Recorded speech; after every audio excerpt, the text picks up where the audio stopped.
Selvi Amalia yang menjadi korban kecelakaan tabrak lari di Jalan Raya Bandung, Desa Pojong, Kecamatan Karangtengah ternyata menunjukkan perilaku yang tak biasa sebelum meninggal dunia. Perilaku yang tak wajar tersebut turut dirasakan bibi dari Selvi, Eva Fatimah, beberapa hari sebelum terjadinya kecelakaan.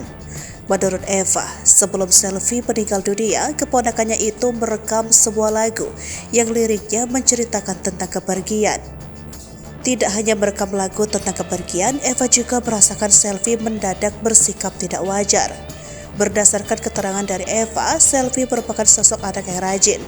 Bahkan kesehariannya Selvi selalu mencuci pakaiannya sendiri.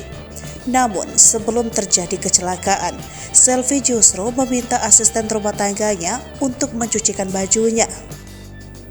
Kejadian tersebut semakin terasa janggal saat Selvi meminta baju yang dicucikan berwarna serba putih.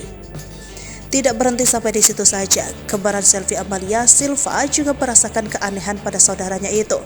Sebelum terjadinya insiden kecelakaan yang menewaskan Selvi, Silva mengaku kembarannya itu memaksanya untuk bertemu. Namun saat bertemu, raut wajah Selvi justru berbeda dari biasanya. Padahal menurut Silva, kembarannya itu dikenal sebagai sosok yang periang hingga memiliki semangat yang tinggi.